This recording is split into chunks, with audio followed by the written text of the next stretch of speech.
Buenos días. Bien, vamos a comenzar entonces a la actividad de esta hora, que es un programa diseñado por la Secretaría de Educación. Y en primer lugar les quiero presentar a los panelistas que tenemos para este simposio. Tenemos al doctor Mariano Fernández Silano, quien es médico epidemiólogo, doctor en educación, profesor titular de la UCB y director del doctorado en salud pública. Vamos a contar con la presencia también de la doctora Susana Blanco, quien nos va a estar acompañando en la coordinación. La doctora Susana Blanco, como todos ustedes saben, es la presidenta electa de la sociedad, es médico, cardiólogo, especialista con máster en biología molecular. Y el doctor Eliodoro, que también nos va a acompañar desde la primera fila, que es el presidente de la sociedad. Este simposio tiene una relevancia tal que quisimos que entre los panelistas estuviera tanto el presidente como la presidenta electa de la sociedad, ya que los proyectos de educación no van a parar independientemente de que la Junta vaya a cambiar, porque es un proyecto que le vamos a dar seguimiento porque es vital para la Sociedad de Cardiología continuar con nuestras actividades de educación. Voy a invitar al doctor Mariano para que presente a nuestra primera expositora.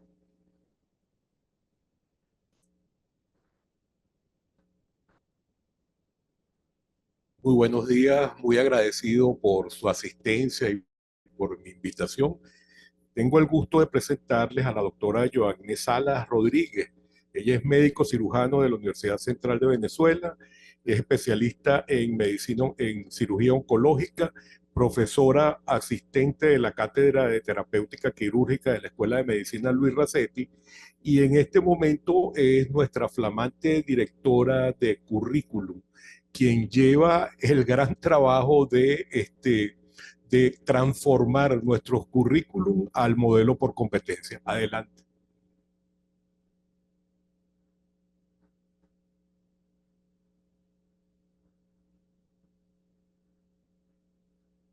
Bueno, muchas gracias, buenos días. Agradezco al Comité Científico y Organizador por la invitación y bueno, esperamos que en los próximos 15 minutos les podamos compartir un poquito de la metodología que estamos desarrollando desde la facultad para guiar todo este proceso que tenemos el gran reto de actualizar los programas de todos los posgrados a nivel nacional. Comienza la dificultad técnica.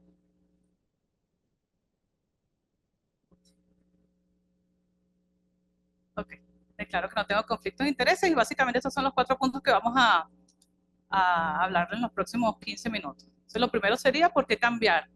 Probablemente esto es lo que da menos resistencia porque creo que todos estamos convencidos de que los programas que están escritos, que probablemente datan de 1990, hace 30 años, no hacen justicia a lo que efectivamente estamos haciendo ahorita en nuestro servicios de cirugía para la formación, de cardiología para la formación de los especialistas en la actualidad.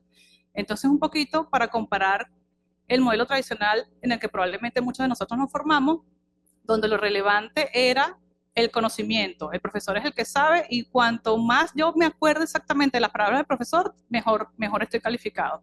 Hacia la propuesta actual es el desarrollar la competencia profesional, que se refiere a que la especialidad va a definir el perfil de competencia que debe alcanzar, que debe desarrollar el profesional que ejerce esa especialidad determinada. Entonces, antes el énfasis era en la enseñanza, actualmente el reto que tenemos es que el énfasis se hace en el aprendizaje. El docente tiene la responsabilidad de adaptar todas sus estrategias para que efectivamente el residente que está en formación logre aprender lo que se está comprometido para que realmente él realice. Antes la enseñanza estaba centrada en el profesor, actualmente el alumno es un actor que realmente participa de forma activa en el desarrollo de su formación. Antes estaba organizado por asignaturas, digamos, disciplinas. Actualmente la propuesta es que se haga a través de unidades de aprendizaje, de una forma que durante la formación, de forma intencional, se logre crear actividades que integren todos los conocimientos, las habilidades, las destrezas, para que efectivamente la persona que está en formación logre ser competente. Antes lo más relevante era que la persona aprenda el contenido en profundidad, se hace un experto en un área del conocimiento y ahorita la idea es que realmente los tópicos se vayan desarrollando de forma secuencial y el residente cuando comienza es novato y en la medida que va avanzando en su formación, pues bueno, adquiere suficiente experticia para realmente ser proficiente en su carrera. Y entonces antes lo que evaluábamos era que efectivamente la persona manejaba el conocimiento que yo quería que él memorizara, y ahorita realmente lo que nosotros utilizamos es que el contenido es el medio para que realmente el residente pueda desarrollar la competencia, que es la aplicación de esos contenidos, junto con las habilidades, las destrezas y las actitudes en el ejercicio profesional de su especialidad.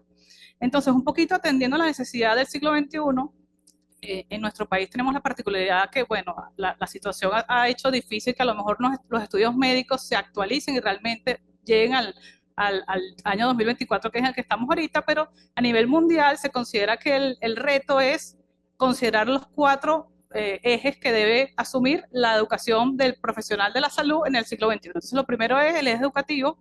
Si bien el modelo por competencias no es una teoría de aprendizaje, utiliza todas las teorías dependiendo del tipo de competencia que vamos a desarrollar, desde el conductivismo, cognoscitivismo, constructivista, que probablemente es lo que todos queremos, hasta la realidad actual, que considerando que el conocimiento es algo tan ampliamente difundido, y más todavía con el tema de la inteligencia artificial, pues definitivamente nosotros necesitamos buscar la forma de optimizar el manejo de toda esa gran cantidad de información que tenemos actualmente. Entonces, en este sentido, el modelo por competencia es más bien una forma de hacer el diseño curricular, ¿ok? Para atender cuál es el resultado que nosotros esperamos que se alcance con la formación de posgrado, y realmente el profesional sea capaz de ejercer su especialidad en cualquier contexto que se consiga.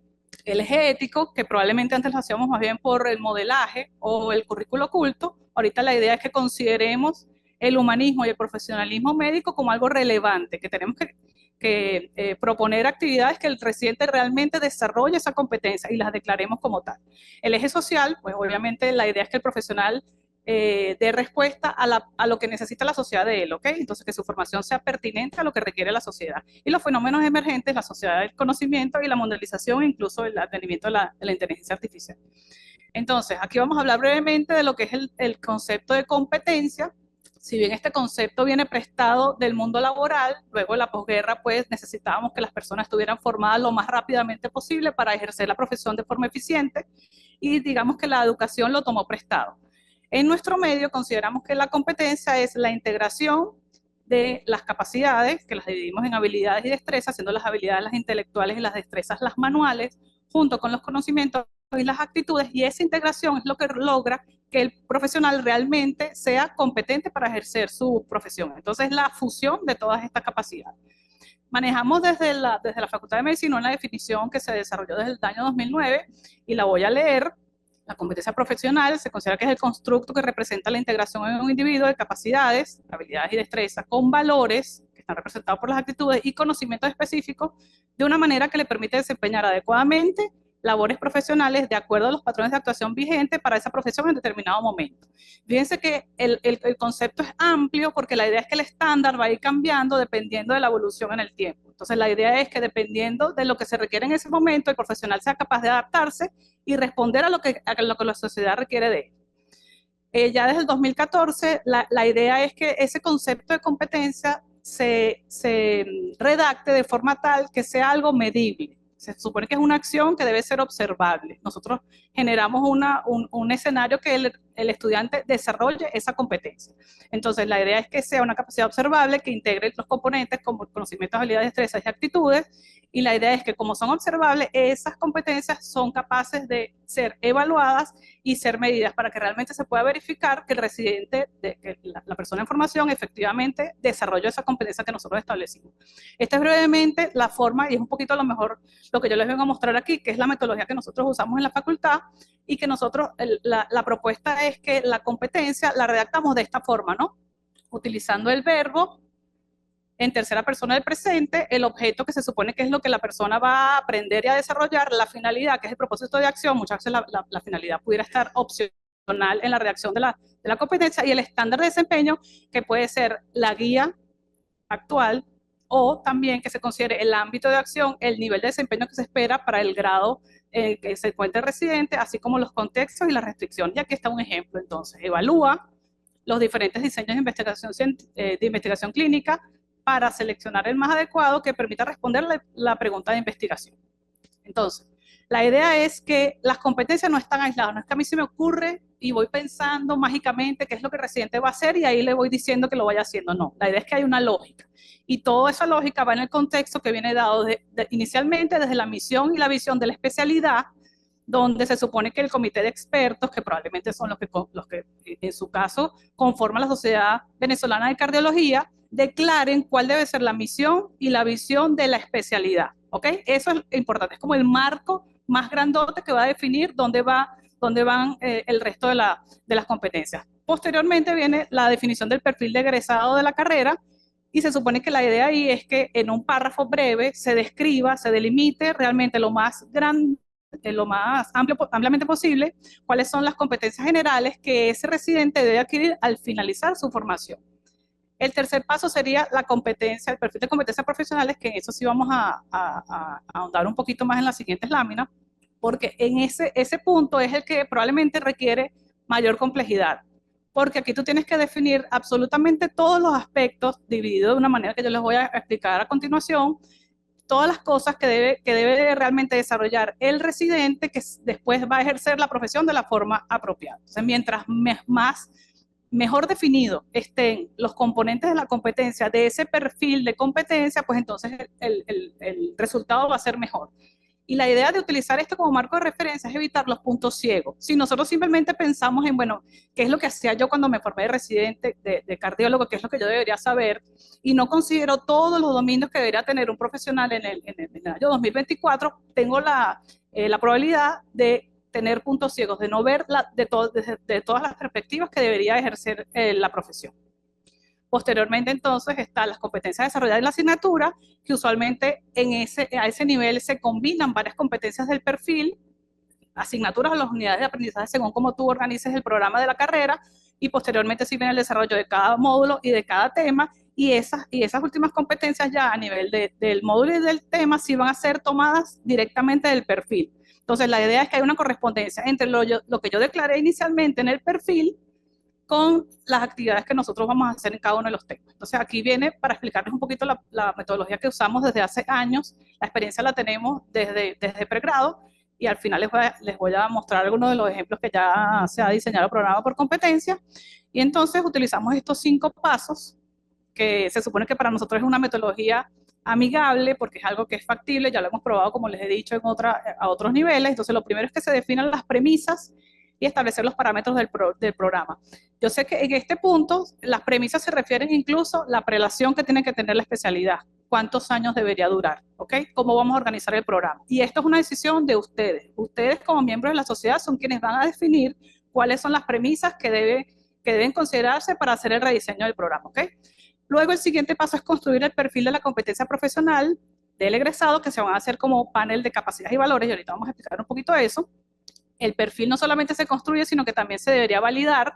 La validación del perfil pasa por considerar no solamente los miembros de la sociedad, los residentes, los egresados, pacientes, los empleadores, etcétera, etcétera. ¿Okay? La idea es que la validación sea para blindar que efectivamente, para asegurarse que el perfil atiende todas las perspectivas de las que debe responder ese residente que finalmente se formó.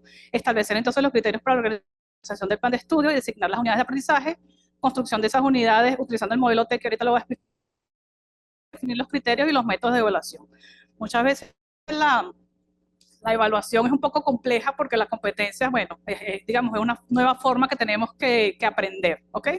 Entonces a mí me gusta esta analogía porque realmente si tú logras verificar y tú tienes la idea clara de cuál es el perfil de competencia que el profesional debe tener al final, entonces tú lo desglosas en todo, según los dominios que tú establezcas, qué cosas, qué piecitas del Lego tienes que contar, después entonces la discriminas en capacidades, habilidades, destrezas, actitudes, y entonces finalmente cuando tú haces la aplicación del programa, pues vas a verificar que como tu perfil estuvo bien definido y utilizaste absolutamente todas las piezas que te pareció que eran indispensables, al final tu construcción va a tener correspondencia con lo que tú estableciste que querías hacer. Entonces, ya para explicarles un poquito, esto lo voy a pasar muy, muy brevemente, la idea es que ese perfil, dependiendo de la institución, establece unos dominios, ¿no? 6 competencias por lo menos en Estados Unidos, 12 competencias en en el espacio europeo de educación, y en Canadá tienen solamente 7 competencias. Un poquito para el tuning de Latinoamérica, que es como la revisión que se hizo digamos, el consenso de la educación médica a nivel latinoamericano, estableció estos 8 componentes de la competencia. No voy a hacer mucho énfasis en esto, aquí les explico el modelo T, que básicamente es que los fines, lo que nosotros buscamos es que el residente finalmente desarrolle capacidades, habilidades y destrezas y actitudes, y los medios van a ser los contenidos conceptuales y esas estrategias de aprendizaje que nosotros le propongamos a los residentes para que realmente logren el resultado que yo espero, que son las cosas que están aquí abajo. Entonces, de ese detalle se supone que las habilidades y las destrezas y las actitudes son las que yo decidí que eran indispensables y que están declaradas en el perfil, ¿ok? Luego, entonces, eso lo vamos a trasladar a los programas de nuestras asignaturas, y es básicamente esta plantilla la que nosotros proponemos, donde se desglosa de una forma fácilmente visible las habilidades y las destrezas con las actitudes a través de los conocimientos, que es un poco la preocupación que muchas veces tienen, que bueno, estoy sacrificando el conocimiento. Como nosotros lo hacemos de esta manera, nuestro perfil está declarado aquí, y siempre los conocimientos se van a referir al temario, a las cosas que sí sabemos que siempre hemos estado haciendo, proponiendo experiencias de aprendizaje y estrategias de evaluación que se correspondan con lo que nosotros estamos declarando. Aquí el tema es la coherencia, y por eso utilizo esta lámina para explicar un poquito la taxonomía de Bloom, y es porque se supone que si yo declaré en la asignatura o que mi especialidad requiere un nivel de, digamos, de pensamiento elevado, como evaluar, el resto de las competencias tienen que ser de evaluar hacia abajo. Yo no puedo decir, bueno, el residente va a comprender y después pretender en mis módulos de la asignatura que yo analice, ¿ok? Debe haber una coherencia en el nivel de complejidad. Luego, recordar que la competencia es un continuo. Obviamente, el ejemplo clásico es de la historia clínica. No hace la misma historia el residente de primer año al residente de tercer año. Completamente diferente. Es la misma actividad, pero el nivel de desempeño es diferente. Y eso es un poquito lo que busca la competencia. Se desarrolla la competencia, ¿ok? Y dependiendo del nivel, nosotros esperamos que los indicadores de logro se consigan en una proporción mayor en la medida que el residente vaya avanzando. Fíjense aquí, a mí me gusta siempre comentar en este nivel. Probablemente nosotros ya en el ejercicio de nuestra profesión somos proficientes. Cuando llegamos y nos especializamos exactamente en un área, llegamos a ser expertos. Más arriba está incluso el nivel de maestros, pero el recordar un poco que la competencia también se pierde. En la medida que nosotros dejamos de practicar, eso es un llamado también de la sociedad, nosotros tendríamos que generar estrategias para acreditar el especialista que se formó hace 20 años y más nunca asistió a ningún congreso y más nunca se formó, pues es un peligro también para las personas que atiendan. Entonces un poquito el llamado es eso. Tú eres competente y necesitas mantener esa competencia. Y nosotros como sociedad deberíamos garantizar las estrategias para mantener al paciente lo mejor atendido posible a través de las estrategias para acreditar. Entonces, bueno, las competencias se desarrollan y también se evalúan. Entonces, un poquito la idea de este gráfico es que según el tipo de competencia, nosotros utilizamos actividades de evaluación que sean coherentes. Si lo que quiero es verificar que la persona sabe, los test de conocimiento son muy sencillos de hacer. Si quiero ver cómo él realiza una actividad o que me demuestre un procedimiento, probablemente el uso de simulaciones o el examen clínico estructurado es una buena herramienta para evaluarlo. El tema de la coherencia, ¿no? Según la competencia que yo propongo, tiene que ser el tipo de evaluación que hago. Esto es un intento de ver si yo tengo los indicadores de logro, en la medida que ese porcentaje de indicadores se consigue, pues entonces yo lo puedo traducir en una escala cuantitativa. A nosotros nos cuesta mucho porque se supone que la competencia debería ser, ¿es competente o no? Nosotros necesitamos como el número. Entonces, parte de la respuesta a eso es que una cosa es evaluar y otra cosa es calificar. La idea de la competencia es que se evalúe de forma continua, que sea una evaluación formativa, porque nosotros tenemos que garantizar que el residente que va a egresar de nuestros posgrados sea competente. Lo ideal es que saque 20, pero tenemos que garantizar que sea competente, porque si no alcanza la competencia, si no alcanza a desarrollar, no se debería graduar. Esa es la responsabilidad de nosotros, proteger al paciente de una persona incapaz. Ya para finalizar, me quedan solamente un par de láminas. Les quiero mostrar entonces los ejemplos que tenemos y las recomendaciones. Desde el 2009 se desarrolló el perfil de competencias del médico internista y se hizo a través de la Sociedad Venezolana de Medicina Interna, y un poquito este es el llamado. Las sociedades tienen la particularidad que reúne a todos los expertos a nivel nacional, y la idea es que el perfil de competencia nosotros lo desarrollemos de forma tal que garanticemos que la persona sea competente independientemente de la universidad en la que se forma en el posgrado. Esa es un poquito nuestra responsabilidad también como sociedad. Recientemente se publicó, se aprobó el programa por competencias de la especialidad de obstetricia y ginecología, y también el de cirugía, que se pasó a 4 años hace un par de años, y ahorita se redactó nuevamente, y fue el trabajo de doctorado de la doctora Silvia Piñango, para ese programa que estaba a 4 años, pasarlo a competencia. Pero lo complejo es la implementación, porque todavía nosotros estamos arraigados al conocimiento, a la evaluación del residente de una forma subjetiva, y bueno, es un reto que tenemos por delante. Finalmente, este año, y disculpe que me estoy pasando de tiempo, este año la Universidad Central de Venezuela declaró el año de la transformación curricular. Entendemos que la transformación no es un hito, sino que probablemente es un continuo, es un comienzo, es un llamado, y además es un proceso que tiene que estar en continuo cambio. Pero bueno, asumimos este reto porque se supone que institucionalmente vamos a tener el apoyo para que esto se logre. Y aquí voy a hablar brevemente. Yo entiendo que se filtró el documento de trabajo de la Comisión Nacional de Posgrado, y eso generó mucha alarma. Bueno, pero la prelación, bueno, pero 4 años, bueno, pero 3 años. Se filtró porque realmente es un plan de trabajo, nada de eso se ha decidido, pero creo que sí generó en todos un interés particular, porque si nosotros no tomamos las decisiones, otra persona lo va a tomar por nosotros. Y el llamado, y me encanta que la sala se haya llenado más, porque creo que estamos en el momento que tenemos que decir. No puede ser que los muchachos, cuando se van para otros países, resulta que el programa es de 1991, cuando además en nuestros servicios eso no es lo que estamos enseñando. Entonces debe haber una coherencia. E insisto, si nosotros no lo hacemos, otra persona va a venir y nos lo va a imponer, y eso es lo menos que nosotros queremos. Entonces, finalmente ya concluyo con estas 3 recomendaciones.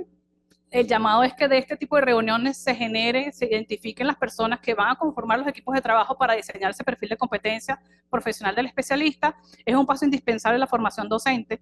Nosotros somos especialistas en nuestra área de ejercicio, pero realmente no somos docentes. Hay algunos que se hacen algún tipo de formación y otros que no, y eso requiere una formación especial. No es lo mismo hacer cirugía, hacer cardiología, que enseñarla. Entonces eso es un poquito el llamado. Es indispensable hacer una formación docente apropiada para que las decisiones que tomamos sean las apropiadas, las adecuadas, y que además le enseñemos de una buena manera a nuestros residentes. Y el tercer paso que sí les recomendaría es el acompañamiento de expertos, y creo que eso pudiera hacer la diferencia. Los expertos en educación, en currículo, seguramente van a facilitar todo este proceso por el que tienen que pasar ustedes para realmente actualizar la formación del cardiólogo en Venezuela. Y si quiero dejarles un mensaje para llevar a casa, yo creo que es la propuesta de la flexibilidad. Angustia mucho que tú, bueno, y si lo hago mal, y si el perfil me queda mal, y si entonces el programa, y si eso es un desastre, un poquito. El llamado es a que esto es algo que debe estar en continua actualización.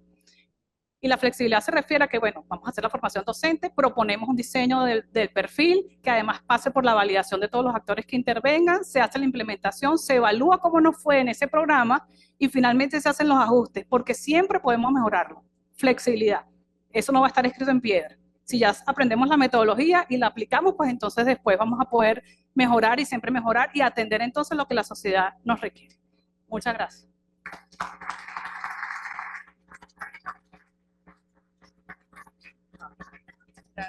Gracias, doctora Sala.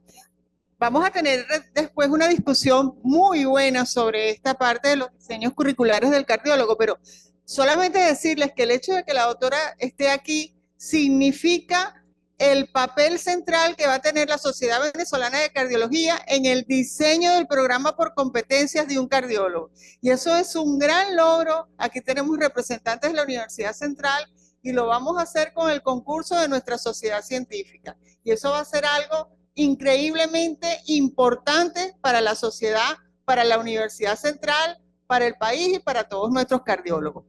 Me encanta ahorita presentar a nuestro segundo conferencista. Es el doctor, muy conocido por todos, el doctor Gabriel Damper. El doctor Damper es médico internista, cardiólogo del Hospital Clínico Universitario, especialista en cardiología, en medicina crítica, intensivista, y una autoridad mundial a través de su formación en maestría y en continuos cursos de perfeccionamiento profesional en el área de bioética. Nos va a hablar el doctor Damper sobre la relevancia que tiene la bioética en la formación del cardiólogo.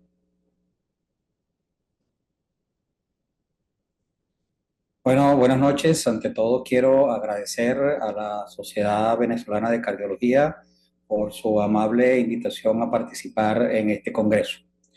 En el día de hoy estaremos hablando de los comités de bioética y su importancia en la cardiología.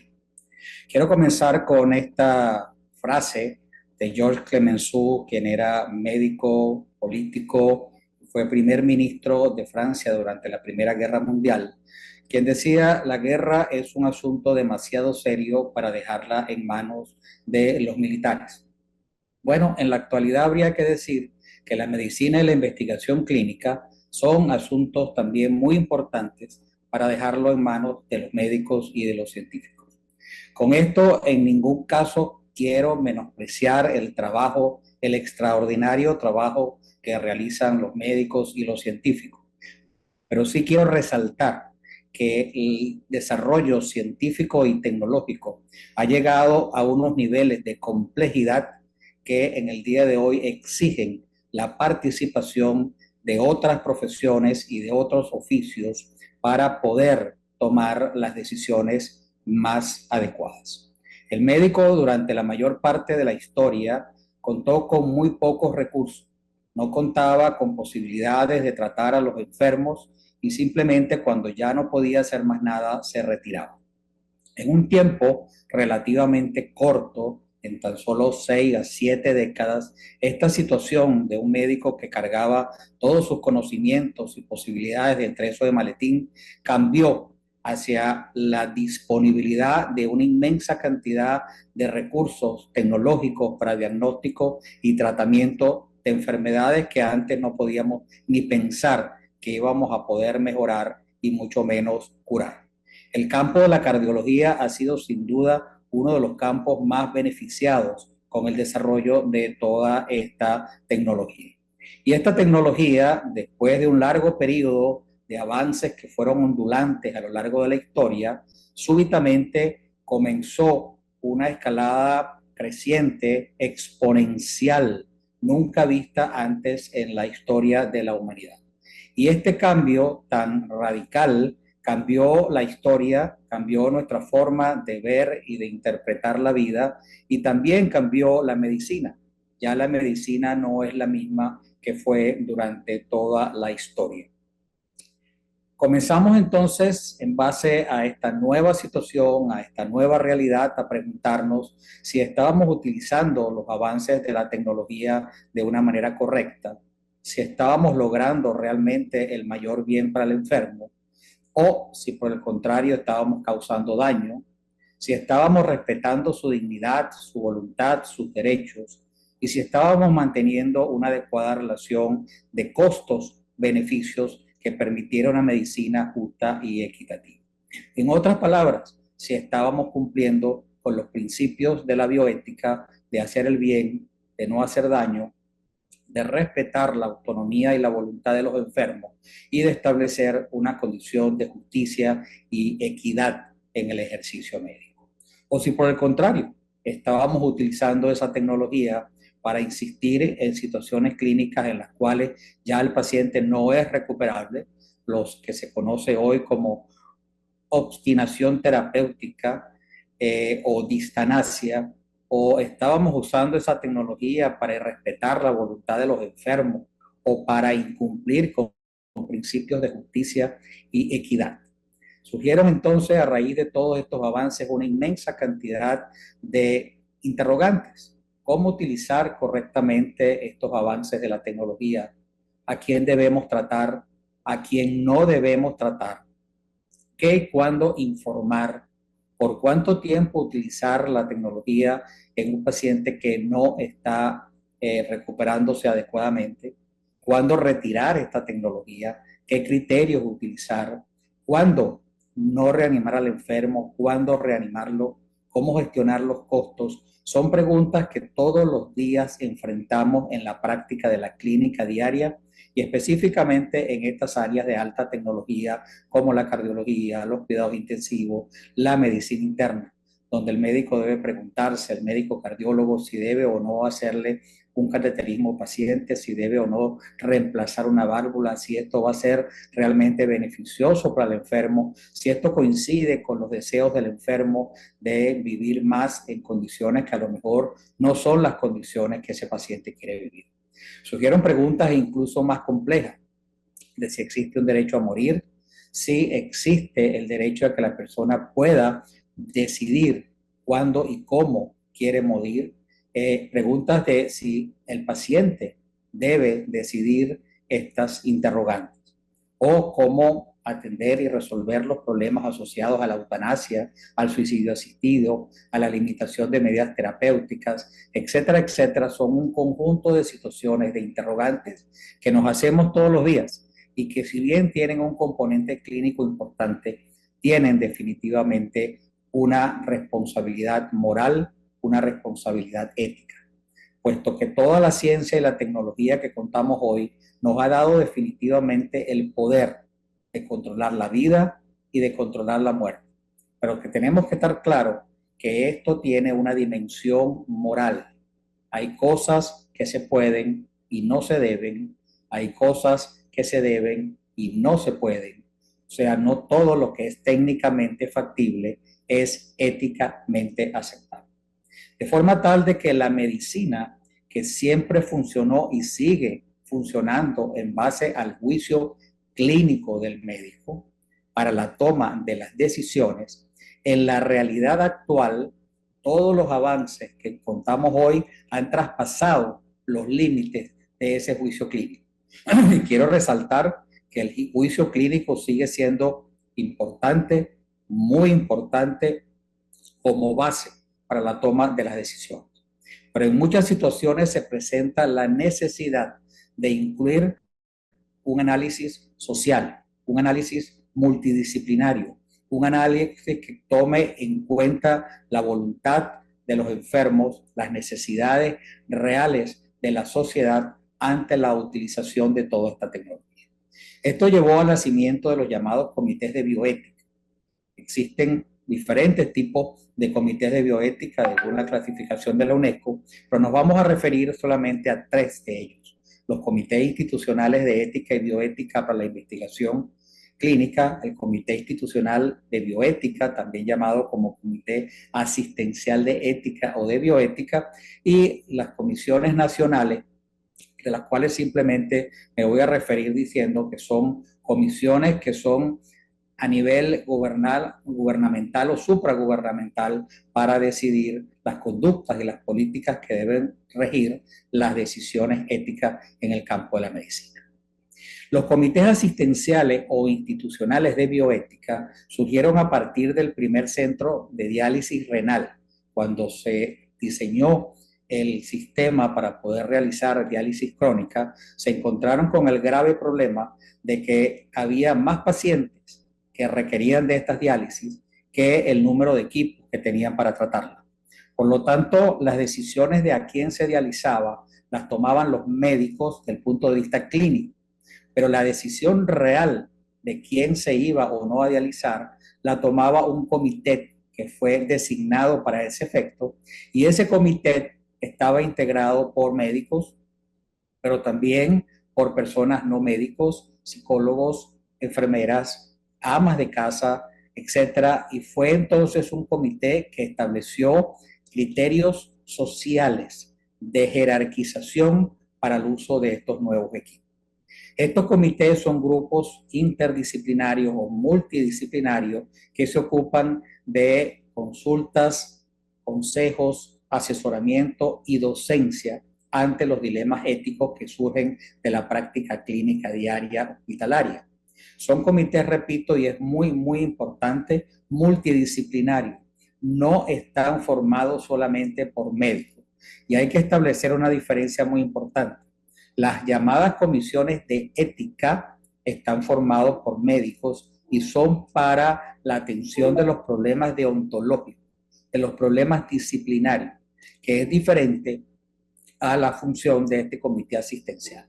Por lo tanto, este comité asistencial es multidisciplinario. Está formado por médicos, enfermeras, bioeticistas, abogados, psicólogos, legos, representantes del clero, de la comunidad, etcétera, etcétera.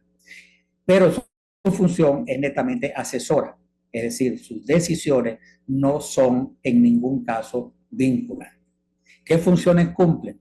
Bueno, cumplen funciones muy importantes, normativas, docentes, consultivas. En las funciones normativas se dedican al estudio y a la propuesta de diferentes actividades que pueden mejorar a nivel de toda la institución la calidad de la atención médica. Funciones docentes para promover y desarrollar la educación en el campo de la ética y la bioética a nivel de todo el personal de la institución médica. Y cumplen funciones consultivas para ayudar en la toma de decisiones en pacientes que tienen circunstancias difíciles de resolver, como la limitación de medidas terapéuticas, etcétera, etcétera. ¿Cuáles no son funciones de estos comités? Bueno, como les decía, las funciones de estos comités nunca van a ser las funciones de la Comisión de Ética, que tiene una función básicamente disciplinaria.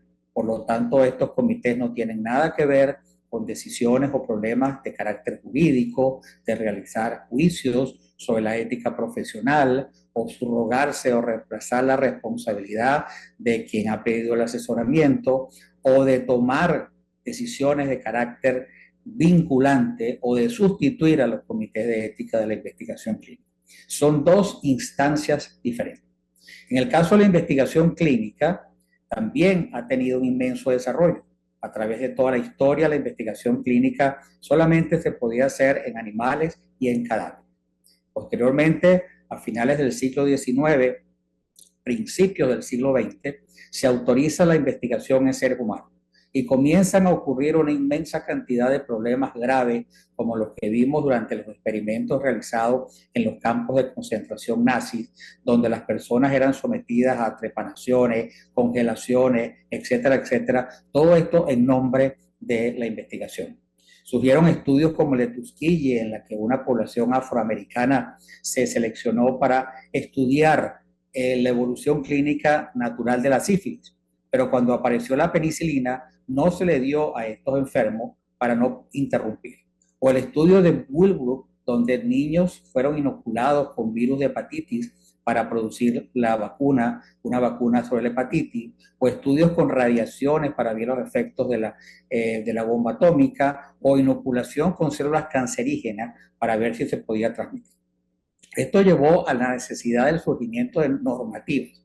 La primera de ellas es el Código de Nuremberg, que estableció a raíz de los experimentos de Nuremberg las primeras normas que deberían regir la investigación clínica.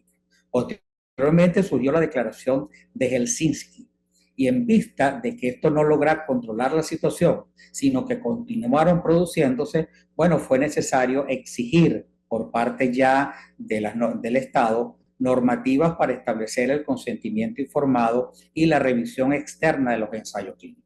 Y posteriormente, en 1974, se estableció que estas normas tenían un rango de ley.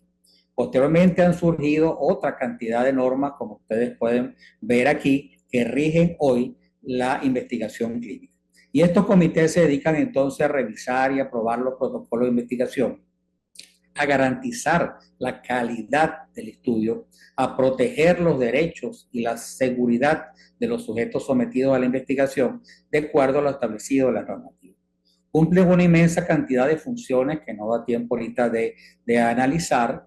Tienen una estructura también multidisciplinaria, por lo generalmente 5 a 15 miembros que deben ser balanceados en edades y en género, y están, en el caso de internacional, respaldado por todas las declaraciones internacionales que les mostraba, y en el caso de Venezuela están claramente estipulados en la Ley Orgánica de Ciencia, Tecnología e Innovación y en el Código de Bioética y Bioseguridad del 2008. ¿Para qué entonces necesitamos comités de bioética en cardiología? Bueno, para mejorar la calidad médica de la atención, promover e impartir educación sobre estos temas, asesorar en las decisiones clínicas complejas, revisar los ensayos clínicos. El problema es que muchos centros hospitalarios, especialmente en Venezuela, no cuentan con este tipo de comité.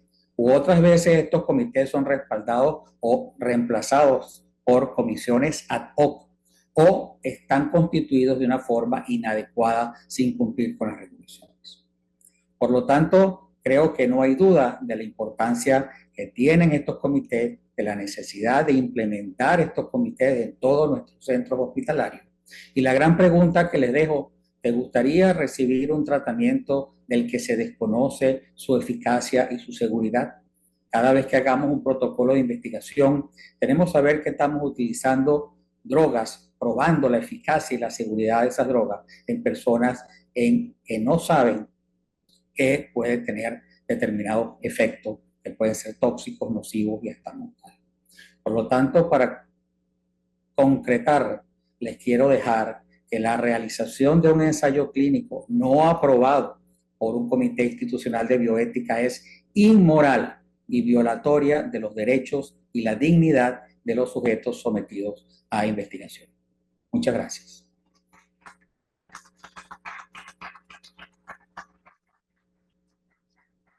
Muchas gracias, doctor Damper. Él está por vía virtual oyéndonos y al final de las charlas vamos a conversar con él. Evidentemente que los comités de ética tenemos que hacerle una revisión tanto en todos los hospitales, en las clínicas y desde la Sociedad de Cardiología es uno de los proyectos que tenemos. Y lo otro que es muy importante es incluir la formación en ética dentro del currículum del cardiólogo. Este año por primera vez tuvimos la experiencia, fue opcional, ya que no estaba en el core currículum del cardiólogo. Sin embargo, dictamos un curso, lo dictó el doctor Gabriel Damper, espectacular, sobre ética médica. Y la verdad que nos fue súper bien. Se dirigió a todos los posgrados y se dio en forma virtual. Todo ese tipo de educación continua tenemos que hablar. Bien, a continuación, la verdad es que para mí es un placer invitar al doctor Iván Mendoza. Yo quería decirles algo que ustedes no supieran de él dentro del currículum. Y estoy seguro que esto no lo saben. El doctor Iván Mendoza es el médico que más ha publicado en Venezuela. No médico, no cardiólogo. El médico con más publicaciones científicas en Venezuela. Por eso va a hablar hoy aquí. Eso se dice fácil, pero es bien complicado. Y no lo digo yo, lo dice la Universidad Central de Venezuela.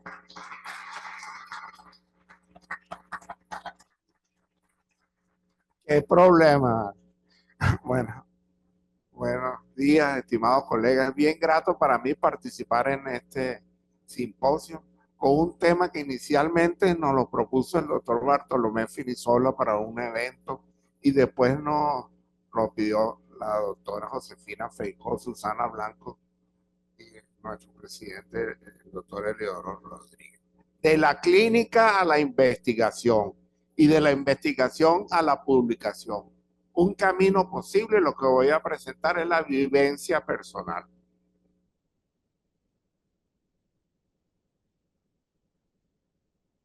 No paralizado. Tiene bloqueo, a ver.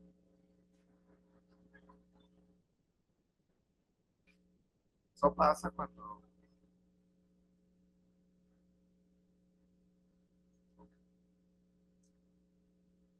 Voy a comenzar. Si alguien dice, ¿qué suerte tienes? Según Séneca, la suerte llega cuando la preparación y la oportunidad se encuentran. Se da la suerte. Así que hay que prepararse. ¿Cómo prepararse? Bueno, lástima que cuando nos estábamos en formación haciendo nuestro posgrado, nuestro máster, no teníamos al doctor Mariano Fernández, a Giovanna, al doctor Damper. Pero indudablemente que es clave educar para que, como decía, ser curioso es muy importante. Anticiparse. Buscar un mentor, tutor, el doctor Bartolomé Finisola se va a referir a eso. Tener una red de apoyo local, nacional e internacional y participar en grupos de trabajo en las sociedades científicas, en todas estas actividades que nos está brindando la Sociedad Venezolana de Cardiología. Cuando realizamos nuestro magíster de cardiología en la Facultad de Medicina, debo debo recordar a mi maestro, mi jefe, tutor y mentor inicialmente en el hospital universitario y luego en cardiología tropical del Instituto de Medicina Tropical, el doctor Federico Moleiro. Él fue mi profesor, mi jefe. Después en medicina tropical, siendo mi jefe, se jubiló y me decidió proponerme como jefe de la sesión y fue entonces mi principal colaborador. El doctor Bartolomé Finisola fue mi compañero de posgrado, un posgrado muy estimulante por nuestros compañeros, muy demandante, excelente experiencia. Luego, en nuestro posgrado de electrofisiología en la Universidad de Miami, con el doctor Agustín Castellanos, debo recordarlo, que fue como un padre adoptivo para mí. Fue mucho más que un tutor o mentor. Luego tuvimos una experiencia muy buena, doctor Andrés Octavio. El máster de avances en cardiología de la Universidad Autónoma Católica de Murcia, San Antonio, Murcia. Una experiencia, aquí tengo varios compañeros, el doctor Vicente Filisola fue compañero mío en esa experiencia. Y tengo aquí sentado a uno de nuestros profesores, de un núcleo de profesores venezolanos, el doctor José Andrés Octavio, excelente, y la doctora Josefina Feijó también fue mi profesora, por si acaso. Luego tengo que recordar al doctor Vallés de Luna. El doctor Vallés de Luna fue también mi mentor, tutor. 10 años seguidos me invitó al mejor curso en ese momento de arritmia de electrofisiología, que es el curso de Nueva Frontera de Arritmia de Marileva. Los que participábamos, dictábamos una conferencia y escribíamos un capítulo de un libro. A mí me tocó en el año 1992 escribir un capítulo sobre estratificación de riesgo de fibrilación auricular, riesgo de embolismo. No existían los nuevos anticoagulantes, no existía el chat base de Gregory Lee.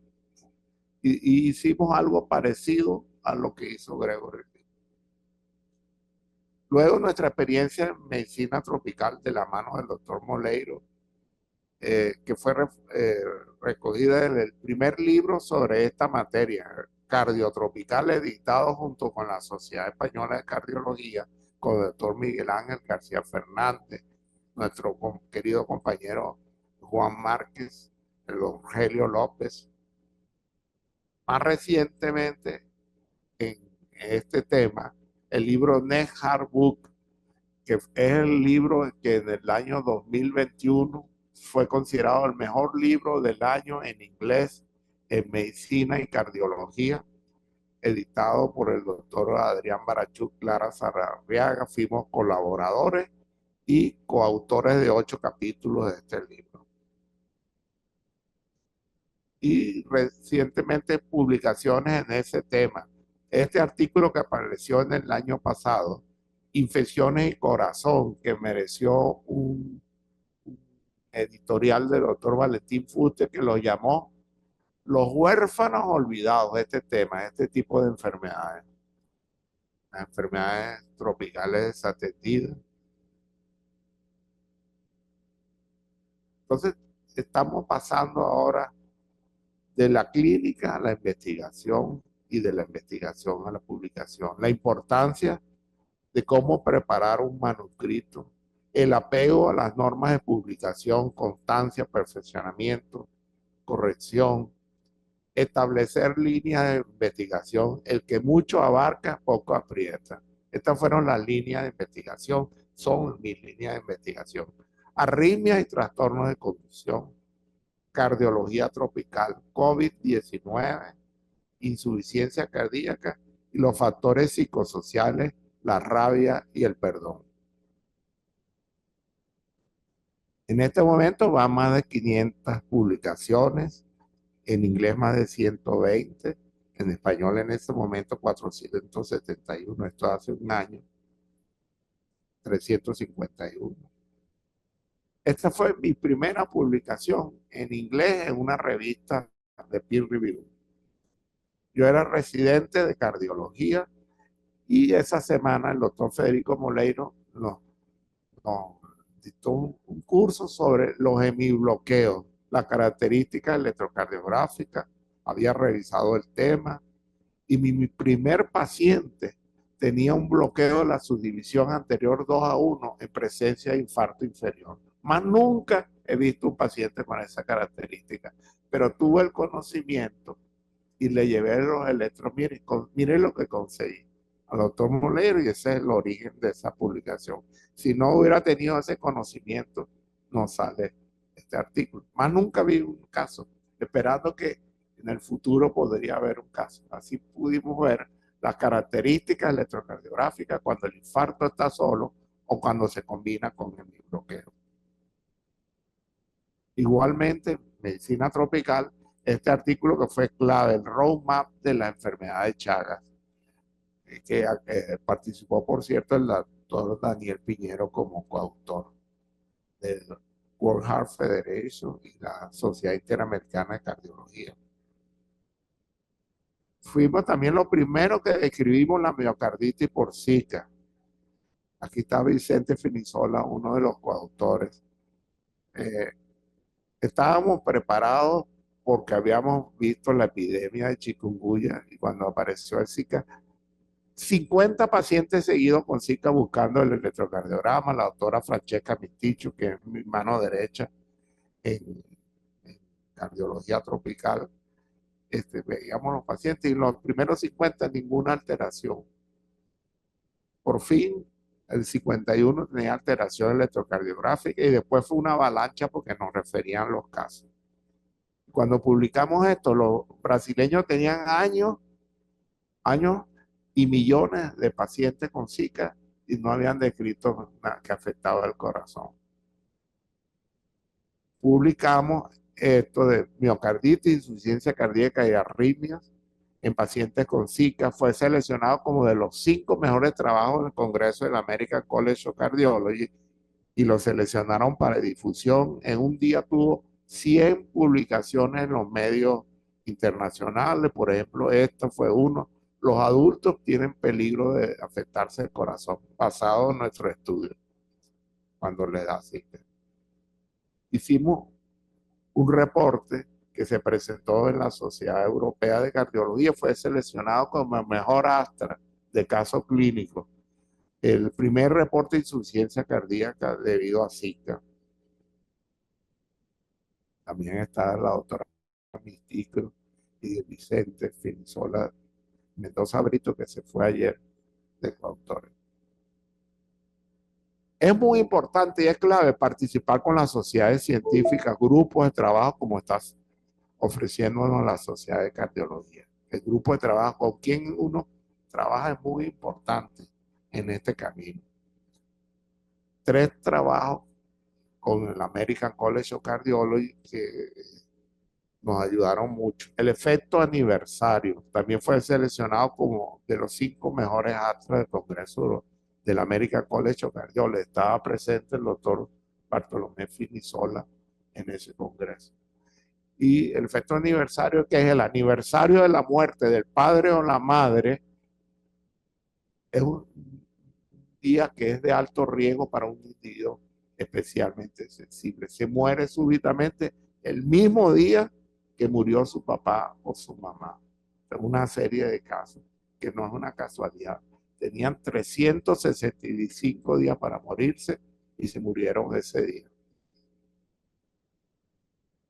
Fue muy recogido por los medios de comunicación en los Estados Unidos. También una oportunidad cuando llegué a Miami, el doctor Agustín Castellano me dijo, no, tú los 3 primeros meses te vas a ir a trabajar con Benjamín Cherlac, que fue el que hizo el primer registro en perros. Oye, a mí no me gustó nada aquello en ese momento. Yo quería ver pacientes. Nos pusimos a trabajar en estimulación del HIP, porque había hecho la primera localización del HIP, describir los bloqueos en el HIP, describir los bloqueos en la rama izquierda y cómo con estimulación se podían corregir. Bueno, cuando llegué de nuevo con el doctor Castellano, le dije, mira, todo esto, vamos a hacerlo en los seres humanos. Y fue la primera experiencia de estimulación del GIS. Yo de primer autor de ese grupo, liderado por el doctor Agustín Castellano. Es la ocasión, si no hubiera pasado por esos perros, no llego a este artículo. La experiencia de la Sociedad Venezolana de Cardiología nos dio la oportunidad de reunir a un grupo de expertos sobre enfermedad de Chagas y arritmias ventriculares. El primer consenso de la electrofisiología de tratamiento de las arritmias ventriculares, impulsado por el doctor Bartolomé Finisola, que era el delegado de la Sociedad Sudamericana de Cardiología, nuestra sociedad. Se hizo 2 consensos ese año. Y esto tuvo muchos años publicado en la página web de la Sociedad Brasileña de Cardiología. También, bajo el doctor Castellano, fuimos primero que llamamos la atención de la importancia de la frecuencia cardíaca nocturna como un marcador de riesgo. La frecuencia cardíaca nocturna en la modulación del nodo sinusal, nodo auriculoventricular en las arritmias en la noche. Grupos de trabajo con múltiples personas, que aquí está la doctora Eliruz Rojas, Maritza Arbeláez, con el doctor Eleodoro Rodríguez, Vicente Finisola. Y una experiencia única que he tenido, la posibilidad de trabajar con 2 generaciones de cardiólogos o de médicos interesados en cardiología en formación. El doctor Bartolomé Finisola y el doctor Vicente Finisola, que trabajó varios años con nosotros. Tuvimos esa suerte. El doctor Eleodoro Rodríguez y ahora Elio Rodríguez, que está actualmente en formación, pero que ya ha presentado artículos y publicado en la revista Circundecio, en el YAC, en las principales revistas de cardiología, y presentado trabajo en los principales congresos de cardiología. El doctor Igor Mor y Carlos Igor Mor, que presentó un trabajo de nuestro grupo en la Sociedad Española, que se ganó el premio de mejor trabajo ese año.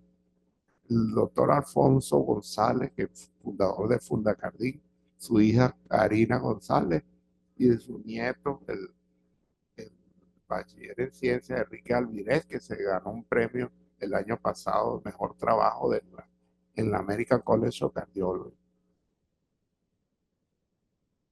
Estas figuras, Iván Mendoza Brito, que los conocieron mucho en estos días, con la implantación del primer marcapasos sin cable junto con el doctor Eleodoro Rodríguez y Chambi Bechetri, y Elio Rodríguez, el hijo de Eleodoro. 2 aviones que están aquí enfrente del hospital Jackson West.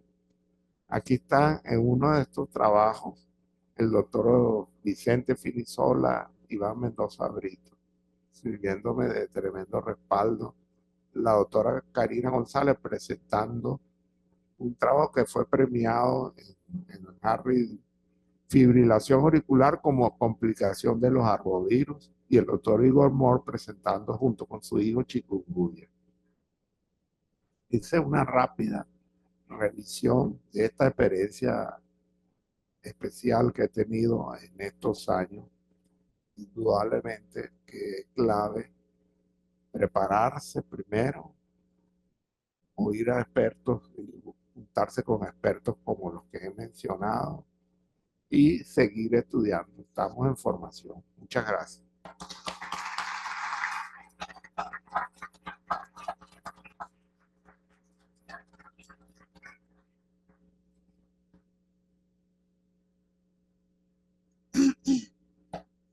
Bueno, me corresponde, para cerrar este bloque, el honor de presentar al doctor Bartolomé Finisola Chevi.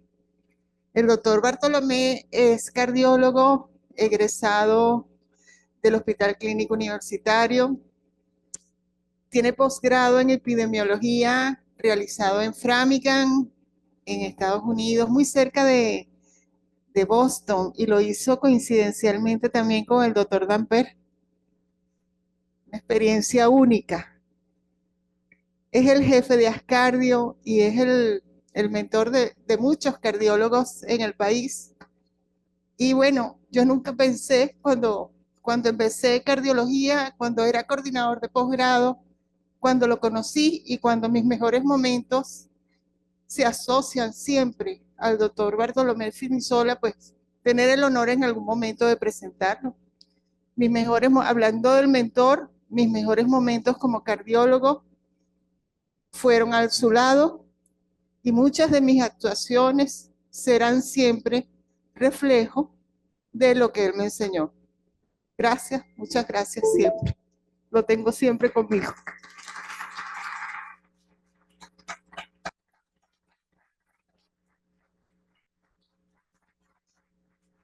El doctor nos va a hablar de el mentor y su importancia hoy en día en la formación del cardiólogo venezolano y la necesidad que hay de eso.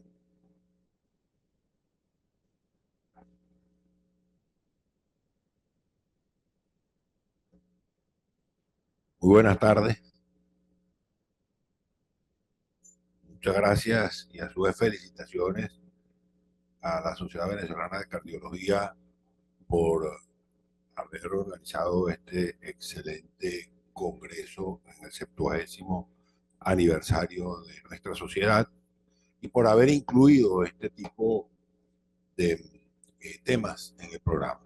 Yo pienso que son fundamentales, pero voy a volverme a la primera. Son fundamentales para el desarrollo y el crecimiento de la especialidad.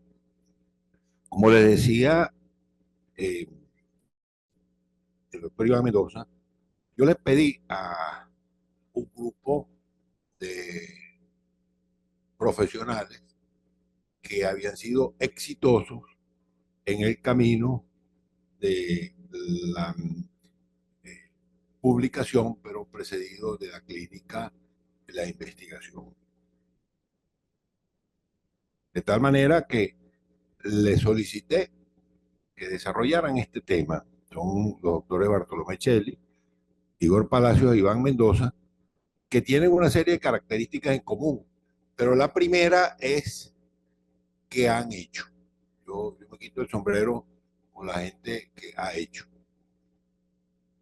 Porque es fundamental la coherencia entre el decir y el hacer. Bartolomé Celli, un neumonólogo que está en Boston, Igor Palacios, cardiólogo que está en Boston, e Iván Mendoza, que nos está acompañando aquí, ya un cardiólogo universal. Los tres, como les decía, tienen algunas características en común. Son egresados de la misma raíz académica de la Universidad Central de Venezuela, en el pregrado, pero en el posgrado, dos de ellos son producto de la formación del posgrado de cardiología del Hospital Universitario de Caracas, y en el cual, pues, con palabras de ellos mismos, tuvimos pues algunos mentores en común y lo más importante, que han transitado este camino. Y los tres ponentes en esa oportunidad, cuando le pedimos que dieran esas conferencias, los tres ponentes concluyeron al final que para transitar el camino de la clínica a la investigación y de la investigación a la publicación es fundamental la figura del mentor. Al final señalaron eso. Y bueno, vino el uso de la palabra de mentor, que a veces uno no tiene claro, tiene su origen en la obra literaria Odisea, cuando el héroe legendario de la mitología griega Ulises, al partir a la guerra de Troya, antes de salir, encomendó pues la educación de su hijo Telémaco al cuidado de su amigo mentor, para que fuera formado en principios y valores en el arte de la guerra y de gobernar Ítaca. Ahí vemos pues la figura de Ulises hablando con mentor y con Telémaco. Y esta obra, pues, mi autoría es de Homero, fue escrita hace más de 2700 años, pero tiene lecciones que para hoy son vigentes. Entonces, cuando vemos de la clínica a la investigación, a la publicación, hay una serie de brechas y sin lugar a dudas, que lo decía el doctor Mendoza en la intervención anterior, el mentor es fundamental para cerrar esa brecha. Pero la figura del mentor es fundamental no solamente en el camino de la clínica, a la investigación, a la publicación, sino en los múltiples caminos de la vida. La figura del mentor es clave no solamente en la vida profesional, sino en general en múltiples aspectos. Y si nosotros articulamos, y ese es el ejercicio que voy a tratar de hacer, porque lamentablemente nosotros vemos cómo a veces nos hemos desconectado de las raíces, y eso es grave. Mentor 1, mentor 2, mentor 3, mentor N, cuando se articulan generaciones de mentores, hay un legado que se conecta con las raíces históricas institucionales, a la conexión de mentores. Si nosotros buscamos un poco esas conexiones, se pueden encontrar y nos permite saber de dónde venimos. Yo voy a tratar de hacer un ejercicio partiendo de Vargas y llegando pues, con algunos de los presentes, en el caso nuestro con el doctor Iván Mendoza y el doctor Igor Palacio. Bueno, el doctor José María Vargas no necesita mucha presentación, ahí está una frase pues, del doctor Ricardo Archila, uno de los historiadores de nuestra medicina, historia de la medicina, en donde señala pues algunos de las virtudes del doctor José María Vargas. Y el doctor, vamos a conectarnos con José María Vargas. Y el doctor José María Vargas fue mentor de muchos médicos que, como son varios, se habla de los discípulos de Vargas. Y hay una conexión de los discípulos de Vargas con Rasetti. Aunque él no conoció personalmente a Rasetti, al doctor Vargas, tuvo mucha relación con algunos de sus discípulos, no sé si ustedes lo sabían, pero uno de estos discípulos, que fue el doctor Manuel Vicente Díaz, era suegro del doctor Luis Rasetti, uno de los discípulos de Vargas. Por supuesto, había otro que también él tuvo contacto, el doctor Eliseo Acosta. Entonces, Rasetti ya tiene una conexión, sus mentores fueron discípulos de Vargas y Vargas fue mentor de sus discípulos. Y por supuesto, Rasetti se expresaba, ahí lo vemos en unas palabras de Rasetti, en donde él incluso en esa conferencia, que ustedes pueden leer ahí algunas de sus palabras, él usó el reloj que tenía el doctor Vargas, que se lo había dejado precisamente a su suegro y él se lo había dado y él lo usó ya, inclusive hasta físicamente tenía una conexión y afecto con el doctor Vargas y se expresaba pues como del doctor Vargas como el fundador de la enseñanza de la medicina científica en Venezuela y bueno, es el padre de la medicina nacional. Entonces, tenemos la conexión del doctor Vargas con sus discípulos y el doctor Luis Rasetti. El doctor Francisco Riz, que es amigo y colaborador de Rasetti, pues señala las diferentes cualidades de Rasetti y los diferentes momentos en donde es importante que nosotros veamos esa conexión. Él empieza pues desde la era de Campín y Ballester, pero conecta a Vargas con Rasetti. Y aquí viene una conexión ya con nuestra especialidad. Esta es la promoción de 1920 de la Universidad Central de Venezuela, en donde tiene algunas características. Fueron 15 egresados, y de esos 15 egresados, el doctor Rasetti le dio la calificación de 20 a todos. Y tuvieron la característica de haberse formado parte de su carrera, que es la única experiencia en Venezuela, en una escuela de medicina privada, porque la universidad estaba cerrado cuando Vicente Gómez era presidente, y entonces ellos estudiaron parcialmente su carrera en una privada, pero que estaba dirigida por Rasetti y por Rísquez, de tal manera que en esa promoción salieron figuras que fueron fundamentales para el desarrollo de la medicina venezolana, y el doctor Racetti fue su mentor. Ahora, hay dos que yo señalo particularmente para nuestro caso, que son la figura del doctor José Ignacio Baldó y el doctor Bernardo Gómez. El doctor José Ignacio Baldó fue un pilar fundamental en el desarrollo, no solamente de la neumonología, sino en el desarrollo de una política de salud nacional que repercutió en diferentes especialidades y en general en el desarrollo de la medicina venezolana. Y era muy amigo, por supuesto, del doctor Bernardo Gómez, compañero de curso, y el programa cardiovascular que surge en 1959 es prácticamente una copia del diseño que tenía el programa de tuberculosis, que había sido muy exitoso, desarrollado pues, por el doctor Baldó. Entonces, el doctor Baldó y el doctor Bernardo Gómez, discípulos de Racetti, y esta conexión, como les decía, con el doctor José María Vargas. Yo tuve la oportunidad pues, de conocerlo ya al final de su vida, pero particularmente al doctor Baldó, y pude ver el diseño que en general lo que nosotros hemos hecho, y lo hablaba antes con el doctor Mariano en el programa de Ascardio, en gran parte ya estaba dicho. Muchas cosas estaban ya dichas, y lo que hemos hecho a veces es tomarla y llevarla a la práctica. Pero tanto el doctor Baldó como el doctor Bernardo Gómez tuvieron mucha influencia en la formación y fueron mentores del doctor Luis López Grillo. Y el doctor Luis López Grillo, inclusive hasta algunas obras de literatura que el doctor Luis López Grillo leyó, que el doctor Puigbo leyó, que el doctor Baldó le recomendó la montaña mágica de Thomas Mann. O sea, se trasciende más allá de la medicina, porque obras de literatura que fueron comentadas y que tuvieron influencia en su vida en general, no solamente en su vida profesional. El doctor Luis López Grillo, por supuesto, fue mentor de los doctores Iván Mendoza e Igor Palacio.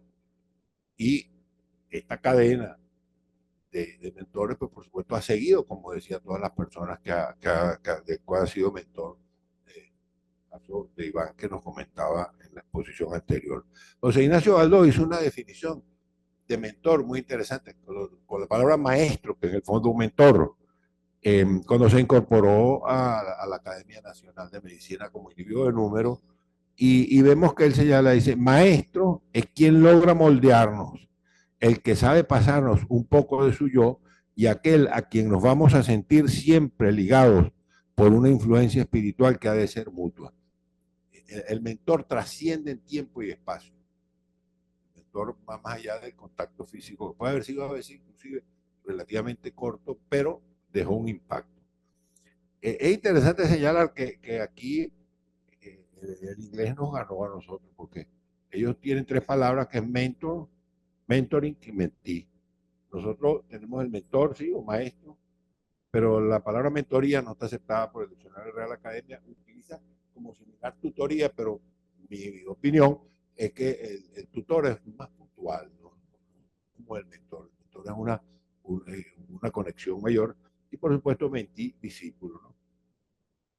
Ahora, el mentor debe ser generoso con su sabiduría, debe transmitir su experiencia, compartir su conocimiento, tener sentido de trascendencia, fomentar la institucionalidad, cerrar brechas intergeneracionales y hacer un acompañamiento permanente.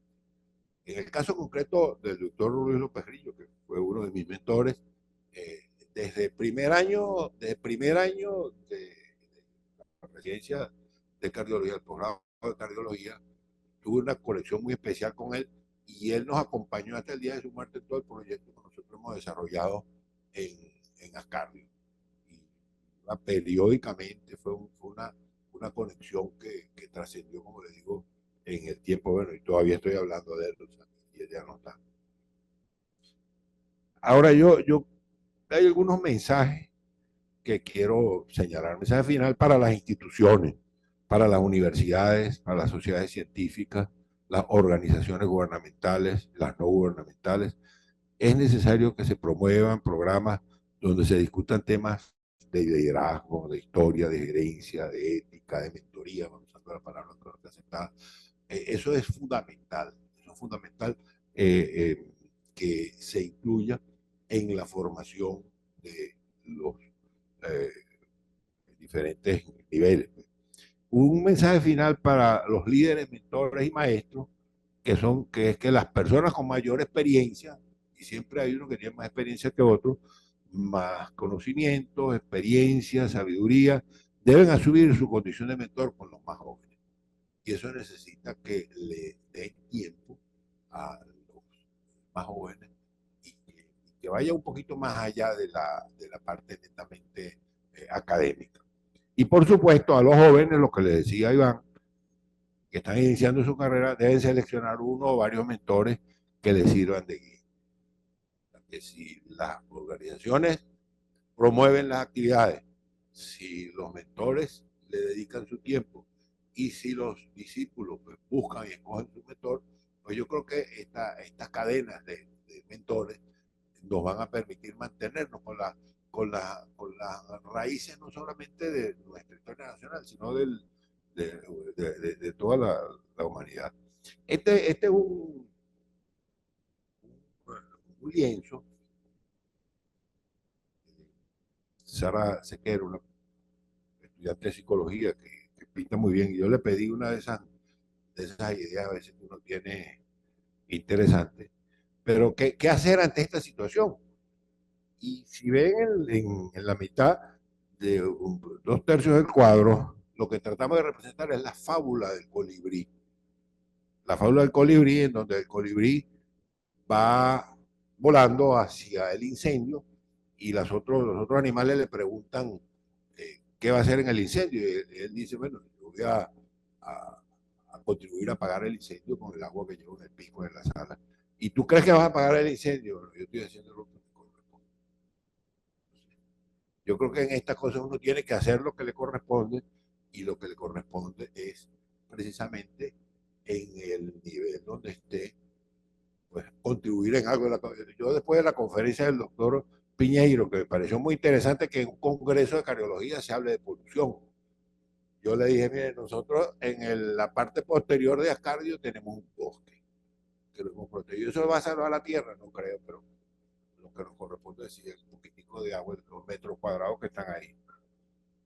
Y no sé si reconocen un tercio del cuadro.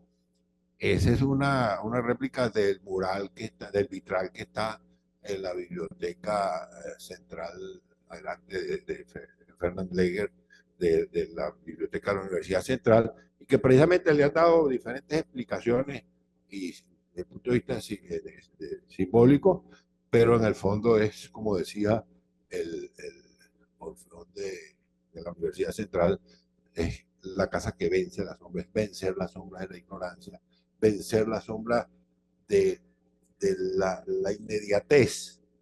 Yo creo que uno de los graves peligros que tenemos ahora es que creemos que todo lo que empezó es antes y después de Cristo, antes y después de que yo llegué. No, uno tiene que buscarle las raíces de donde venimos. Me ha parecido muy bueno el reconocimiento que se le hizo en el acto de instalación desde los fundadores, porque nosotros hemos estado aquí porque otros hicieron otras cosas y nosotros hacemos otras cosas que beneficiarán en el futuro. Entonces, un poco eso lo tenemos en la entrada de nuestra biblioteca ahí en Ascardio para simbolizar eso, que cada quien haga lo que le corresponde. Y tampoco estoy diciendo nada bueno, nada nuevo, porque regresando otra vez al doctor Vargas, cuando al doctor Vargas le dieron el golpe de Estado, esa historia es larga, ¿no? Fue el primer presidente civil, y él pues después regresa a Venezuela, y en el momento que regresa a Venezuela, bueno, hace su alocución, y una de las cosas que le pregunta, una cosa de que él dice es, Venezuela quiere que cada quien cumpla, cada uno cumpla su deber, y si nosotros, no solamente en el campo médico, sino en los sitios que estamos, cumplimos nuestro deber, pues tendremos un y que no veamos, yo creo que es muy importante, y para eso la figura del mentor es clave, la inmediatez. A mí me preocupa a veces cuando vemos oigo unos análisis muy miopes, pues, porque todo tiene relación con todo. Yo aquí, por eso pongo perspectiva histórica de mentores y sus legados. Esto es una cadena, pero si nosotros hurgamos un poco más en la historia, nos vamos más atrás de Vargas cuando Vargas estaba en Edimburgo, porque algunas cosas influyeron y con todos ellos, cuando Rachetti estaba en París, cuando cada uno estuvo en sus respectivos sitios, tiene algo que tomó de algunos de esos mentores y que trajo y que nosotros hemos ido, por supuesto, replicando. Entonces a mí me gusta esta frase, la tengo yo en la oficina mía, un cartel, cuando oigo eso antes y después declarándose casi con Cristo, ¿no? Entonces, que para analizar cosas complejas hay que reconocer las causas y todas las interconexiones, ya que todo depende de todo y cada cosa de la que depende no es independiente. Este de Shantideva es un filósofo de la India, de religión budista, pero los mentores nos ayudan a conectarnos con nuestras raíces. Entonces, yo creo que en este auditorio hay diferentes eslabones que podemos y debemos contribuir a que nosotros nos mantengamos conectados con esas raíces y haya muchos mentores y muchos discípulos. Muchas gracias.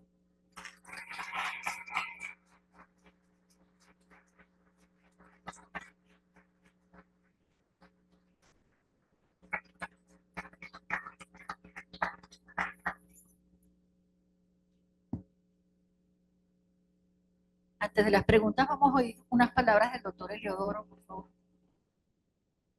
Bueno, realmente estoy muy, la palabra correcta, doctor Finisola, pues cada vez que lo oigo a usted hablando, me llegan todas sus análisis, las conversaciones y todas sus ponencias muy profundo, y la verdad que yo he aprendido mucho de usted. Tuve el honor de ser parte de su directiva y parte de las cosas que estamos haciendo en la Sociedad Venezolana de Cardiología son enseñanzas que usted nos ha dado a las futuras generaciones y a los presidentes que hemos venido después de usted. No tengo ninguna pregunta, sino simplemente quería manifestar mi complacencia por ver un auditorio lleno un sábado en la mañana en este tema, donde no estamos hablando de stents, ni de marcapasos sin cables, ni de ablación, ni de cosas esotéricas técnicas como las llama el doctor Gabriel Damper, sino un tema tan importante como es la educación. 4 extraordinarias conferencias, todas entrelazadas, desde la educación, los programas de educación por competencia, pasando por la importancia de la bioética de una forma tan maravillosa y tan cruda como siempre nos las presenta el doctor Gabriel Damper, la importancia de la investigación, desde la investigación hasta la publicación, para terminar con el mentor. Gracias por enseñarme que mentor fue el maestro de Telémaco, el hijo de Ulises. Si lo había leído, se lo había olvidado, pero bueno, ya todos sabemos de dónde viene la palabra. Realmente me quedo con el pensamiento de Vargas, del doctor Bartolomé Finisola. La Sociedad Venezolana de Cardiología tiene que hacer lo que tiene que hacer, y consideramos que uno de los aspectos más importantes, más allá de la educación tradicional, científica, académica, tecnológica, es esto, es cómo implementar los programas de educación para que las futuras, las actuales, pero muy especialmente las futuras generaciones de cardiólogos en nuestro país puedan tener una educación de nivel, con unos estándares de conocimiento donde en ninguna parte del mundo nos recriminen que nosotros no estamos bien preparados, y es con estas enseñanzas que nosotros vamos a lograrlo. Muchas gracias a todos por sus conferencias.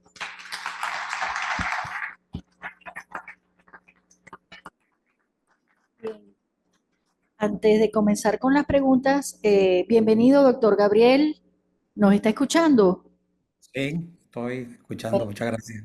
Bienvenido. Quisiera hacer un comentario antes de comenzar las preguntas, doctor. Bueno, quiero realmente felicitar a la directiva de la Sociedad Venezolana de Cardiología por el logro de este congreso en el 70º aniversario de la sociedad y en una situación tan difícil del país haber logrado este magnífico congreso. Pero además quiero felicitarlos por haber incluido estos temas dentro del programa. Para mí es un honor haber estado dentro de este simposio, puesto que durante muchos años, incluso estando en la directiva, venía peleando por la necesidad de que se ampliara la responsabilidad ética, social de la sociedad como parte de sus actividades. Y eso comienza, como decían ahorita, por la educación, por la formación. Por lo tanto, para mí es un honor estar en este simposio y ratifico mis felicitaciones a esta directiva por haber tomado esta iniciativa y les deseo el mayor de sus éxitos y en lo personal ofrezco pues mi colaboración y contribución al desarrollo de estos programas. Muchas gracias. Gracias, doctor. Bueno. Bien, vamos entonces a abrir un segmento de preguntas. Estoy segura que tienen muchísimas. Sí, por favor se acercan al micrófono para que la... Llegando al micrófono. Sí, doctor, primero. Buenos días, yo soy Rafael Matamoros, coordinador docente de la especialización en hemodinámica y cardiología intervencionista de la Universidad Central de Venezuela. Tengo una pregunta, bueno, estoy muy complacido de verdad de estar aquí escuchando estas excelentes conferencias. De verdad que a uno le queda mucho por dentro de esa experiencia, ¿no? Quería hacerle una pregunta a la doctora Salas. Hemos tenido siempre la intención de mejorar, pero todo cambio genera resistencia y yo sé que ha habido dificultades para el tema de la transformación curricular. En el caso específico de la Universidad Central de Venezuela no debe ser diferente, ¿no? Se hizo un intento, una oportunidad de hacer algunos cambios, algunos mejoramientos de los programas de estudio del diseño curricular, lo que es el núcleo curricular de la formación del cardiólogo intervencionista en Venezuela. Y para ello se intentó conciliar el perfil de competencias de la especialidad a través de un modelo específico que se intentó y el modelo T para la elaboración del diseño curricular. Fue particularmente difícil la aplicación práctica de esto. Es algo que no creo que se deba necesariamente a problemas de resistencia, como lo dije al principio, porque todos estábamos con la intención de hacerlo, pero el llevar eso a la práctica no fue muy fácil. Entonces la pregunta específica mía es la siguiente. Sé que en la Facultad de Medicina de la UCB existe una amplia experiencia en la aplicación del modelo, pero la pregunta va dirigida a esto. En ese proceso, en esa experiencia, ese modelo o el modelo como tal ha sufrido algunas transformaciones para su aplicación. ¿Qué tan abierta estaría la universidad, específicamente la Facultad de Medicina, a explorar otros modelos distintos al modelo T para lograr el diseño curricular por competencia? Esa sería la pregunta. Sí, bueno.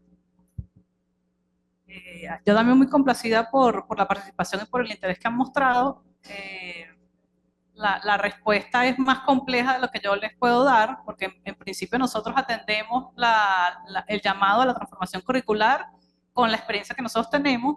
Probablemente habría que revisar el programa que ustedes intentaron para saber a lo mejor qué debilidades o qué dificultades tuvieron para la implementación, y efectivamente desde que yo estoy en la comisión de currículo o comencé la formación, que ya han pasado 10 años, se ha transformado las cosas. Digamos, desde que comenzó el doctor Pérez González y el doctor Patiño, desde esa propuesta inicial, hemos recorrido un camino, porque probablemente los cambios, si son demasiado profundos, generan más resistencia porque ni siquiera entendemos exactamente el detalle.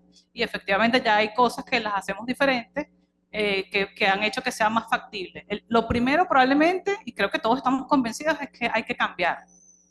Creo que eso no hay duda al respecto.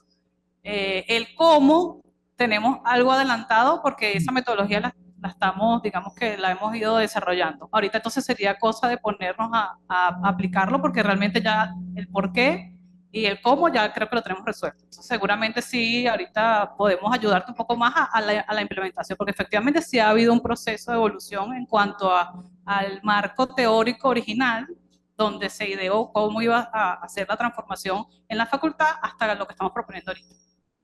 Yo soy cirujano y mi perspectiva es distinta.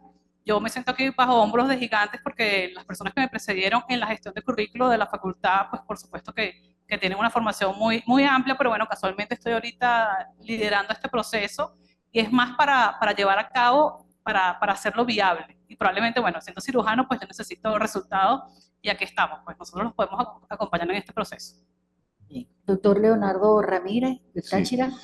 Leonardo Ramírez, de la Universidad de los Andes y del posgrado de cardiología del Instituto Venezolano de los Seguros Sociales en Táchira. Me acompañan varios miembros de estas dos instituciones y estamos muy complacidos también de que se incluya el tema en el Congreso Venezolano de Cardiología porque la educación es fundamental, la educación básica, la docencia, para lograr la actualización y el mejoramiento profesional, pero desde la base.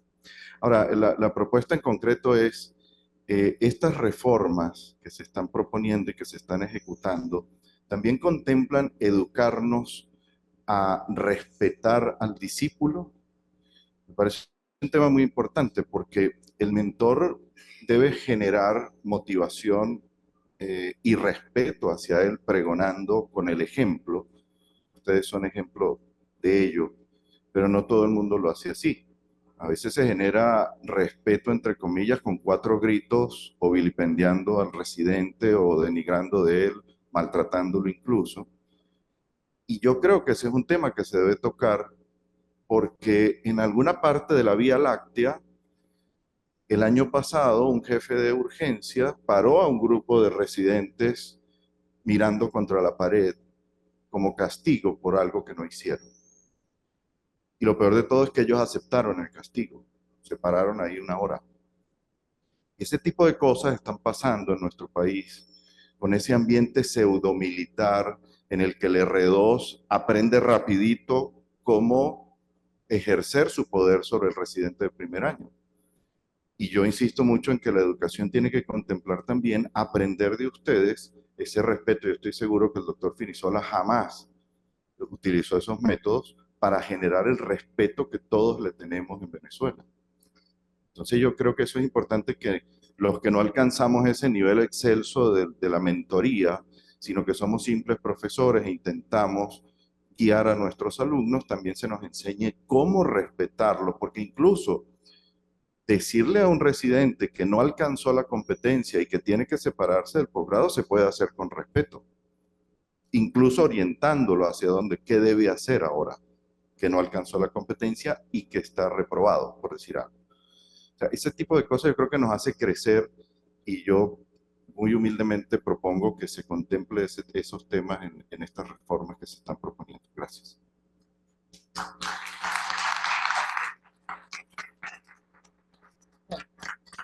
Ya, ¿hay algún comentario?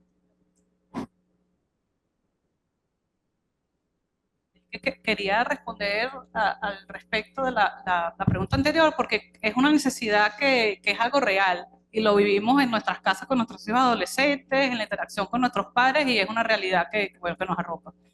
La frase esa, bueno, la generación de cristal, creo que nos golpea mucho porque está mal como nos formamos a nosotros. Y yo siempre digo que a lo mejor nosotros salimos buenos profesionales a pesar de y no gracias a.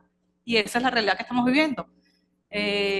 Ahorita con el trabajo que estamos haciendo estamos considerando los indicadores de la acreditación a nivel mundial que brinda la Federación Mundial de Educación Médica, y parte de los indicadores es que tiene que estar la institución tiene que establecer cuál es el mecanismo con el que cuenta el residente para apelar a que él siente que la evaluación no fue justa, a que los profesores sean evaluados apropiadamente, que tengan una formación docente específica. Y otra cosa es que se supone que nosotros deberíamos garantizar que haya justicia.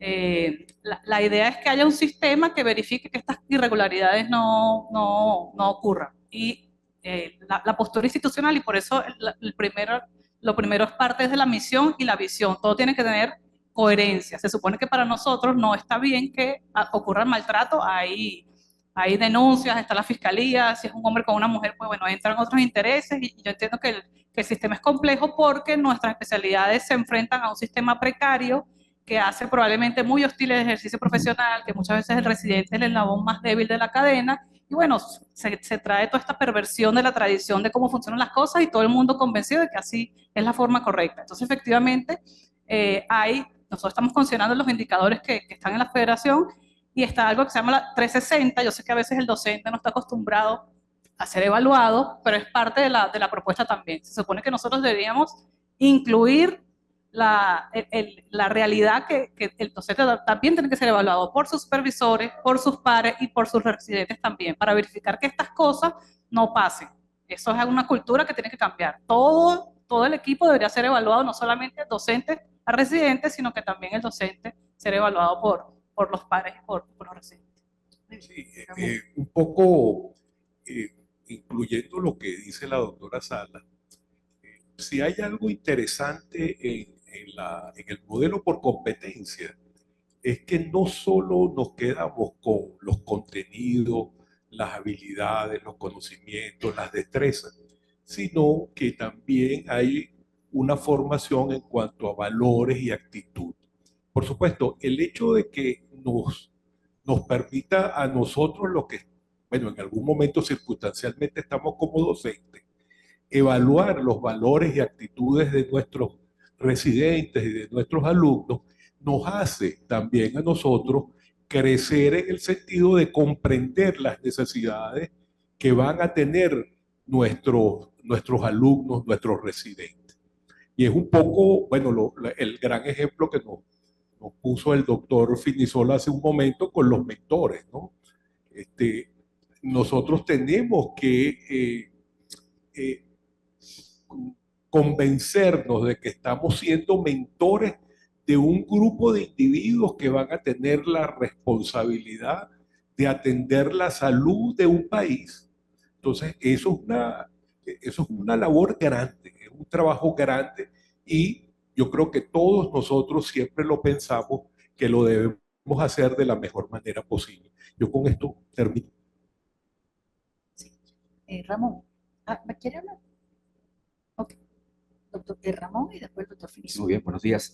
Hay en el escrito reciente del filósofo español Sabater una expresión que me llamó muchísimo la atención, que dice: el mentor debe servir de muro de contención a su alumno como la hiedra. Es decir, te apoyas en mí para que crezcas, pero vas a tener que corregir. ¿Qué opinas? Y lo último que... La expresión de Sabater es... Arregla, el micrófono lo tienes como muy bajito. Por favor, ahora. ¿Aquí? Ahora.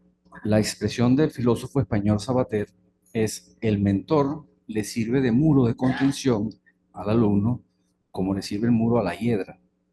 Te apoyas en mí y creces. ¿Qué opinas? Sí, yo voy a comentar las intervenciones anteriores, no la de Ramón.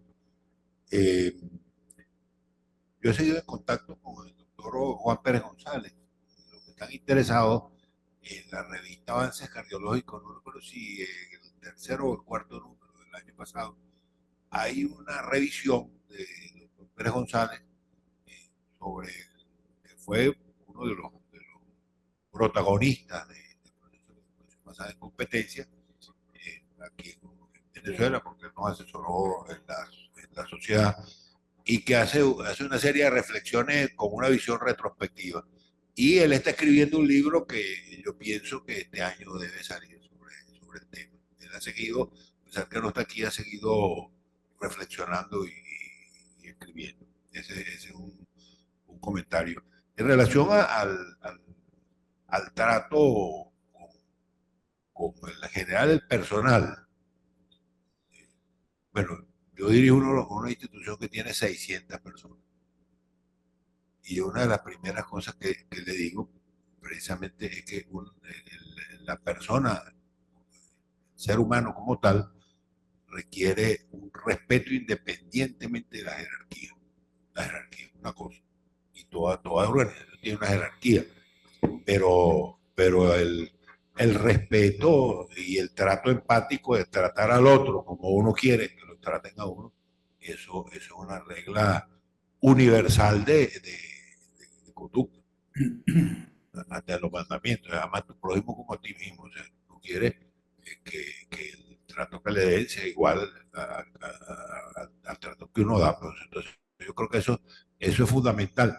Pero la otra cosa es que yo no pienso que el mentor tiene que ser, usando la misma palabra, algo que es excelso. No, yo creo que todos tenemos un círculo de influencia y todos podemos ser mentores con mayor o menor trascendencia en el tiempo y en el espacio, pero nuestro modelaje, nuestra relación.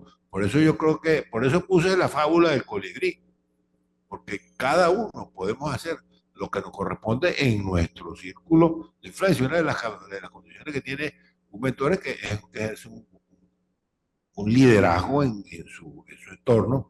Entonces es tomarlo como obligación y tratar de transmitirle, así sea una persona, dos personas, a los que tengan a su alrededor, la conducta que uno considera que es conveniente y las inquietudes. Y a veces no tiene que decirle, yo soy tu mentor. Eso es una conclusión que a veces inclusive uno llega después que se ha muerto el que ha sido mentor con uno. Dice, fulanito me dio tal cosa que para mí ha sido tan importante y tuvo tanta influencia en mi vida.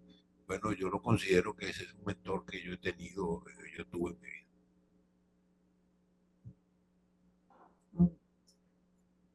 Por razones de tiempo, después de la doctora no podemos atender más preguntas porque ya va a empezar la plenaria. Ok. Así que No, sean no, breves, lo mío por favor. son dos cosas. El doctor acaba de responderme Bastante, sí. algo que quería preguntar. Mi nombre es Egle Silva, soy de Maracaibo. Bueno, no voy a decir mi currículum, voy a decir solamente lo que me interesa en este momento. Soy profesora de la universidad. Entonces, y como todo esto es una mezcla de lo que es los posgrados y lo que es las sociedades. La pregunta, doctor, usted acaba de responderme la primera que le iba a hacer.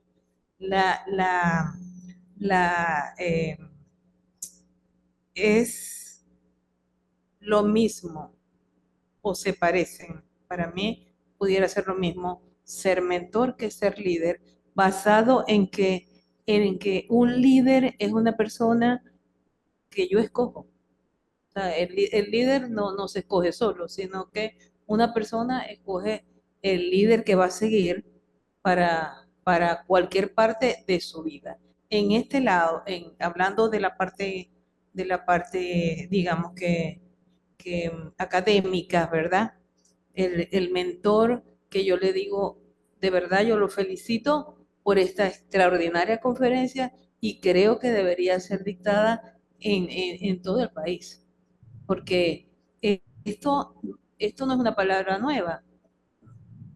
Usted tuvo su mentor, yo tuve mi mentor. Quizás ahora yo lo conocemos como mi madre académica o mi padre académico fue tal persona o esto.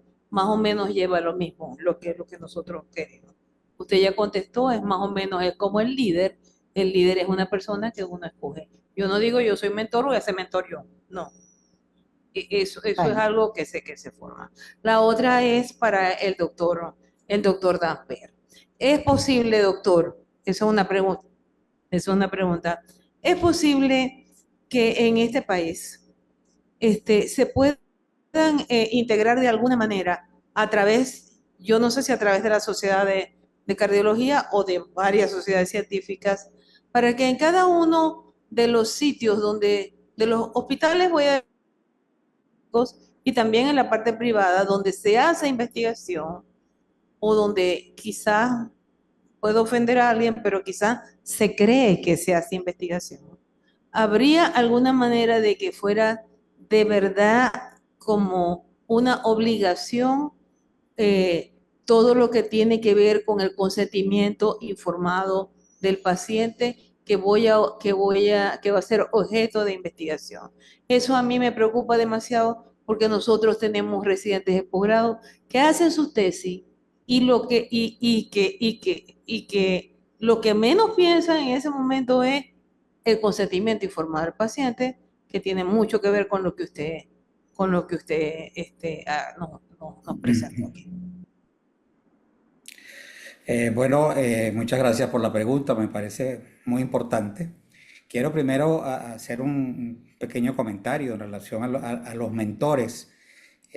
Yo siempre he diferenciado los profesores de los maestros, no los he llamado mentores, pero me gustaron mucho las palabras de Bartolomé y la cita a José Ignacio Baldó cuando él dice: un mentor debe dejarle algo de sí mismo y la persona se mantiene conectado. Aquí también ratifico pues al doctor López Grillo, a quien para mí fue una persona que prácticamente todos los días la recuerdo, no por la cardiología que me enseñó, que fue bastante, sino por lo que me enseñó de la manera y de la forma de vivir. Esa imagen, ese ejemplo, para mí ha sido fundamental a lo largo de toda mi vida. Y eso es lo que yo creo que un maestro, que un mentor debe lograr en sus alumnos. En relación a la pregunta, doctora, me parece muy importante porque yo quise cerrar con la frase que cerré, porque quiero destacar de manera pero muy significativa que realizar un proyecto de investigación, un trabajo de investigación, un ensayo clínico, como lo queramos llamar, o una tesis, que no haya sido previamente evaluada y aprobada por un comité de ética de la investigación adecuadamente estructurado, como lo dije ahí, es inmoral. No solo que es inmoral, es que violenta los derechos de las personas sometidas a la investigación y además es ilegal. Por lo tanto, si algo hay que lograr en Venezuela es que se comprenda que la presencia de los comités de ética de investigación es fundamental. No es que si queremos, no es que si nos gusta, es fundamental en todos los centros que se pretende hacer una investigación en seres humanos. Quiero destacar también que el consentimiento informado no es como se pretende a veces interpretar un papelito. El consentimiento informado es un derecho humano fundamental ratificado y establecido en todas las declaraciones internacionales. Cuando se somete a un paciente, bien sea en la clínica o la investigación, a un procedimiento sin su consentimiento adecuadamente estructurado, se están violando su dignidad, sus derechos y se están violando derechos humanos fundamentales. Y yo creo que eso debe quedar muy claro, porque se pretende decir que el consentimiento informado es simplemente un papelito burocrático que hay que llenar, que los comités de ética de la investigación lo que hacen es retardar y dificultar la investigación, cuando lo que precisamente busca un comité de ética de investigación es mejorar la calidad de atención. Así que yo espero pues que este programa que está iniciando la Sociedad de Cardiología, en el cual yo vengo insistiendo hace más de 20 años, sea de verdad un comienzo para que todos los centros hospitalarios y todos los centros de investigación en Venezuela constituyan sus comités de bioética para la investigación adecuadamente estructurados y formados, y se entienda que estamos hablando de un derecho humano fundamental. Muchas gracias. Pero, doctora, estamos de verdad, tenemos que iniciar la plenaria. Si quiere nos pasa su pregunta y se la damos con mucha gentileza al doctor, pero no podemos. Tenemos que empezar la plenaria. La pregunta era para el doctor Damper. La pregunta era para el doctor Finisola y era cortita. Sí, lo que pasa es que hace 10 minutos me están diciendo que están esperando Ok. para la plenaria. Doctora, hágasela personalmente. Gracias y disculpen, de verdad. Muchísimas gracias a todos por la asistencia. Los conferencistas van a estar un ratico aquí todavía. Si le quieren hacer alguna pregunta, por favor háganla personal, porque si no retrasamos todo el evento. Muchísimas gracias, doctor Damper. Muchísimas gracias, doctor Finisola, Mariano, doctor Iván. Mil gracias.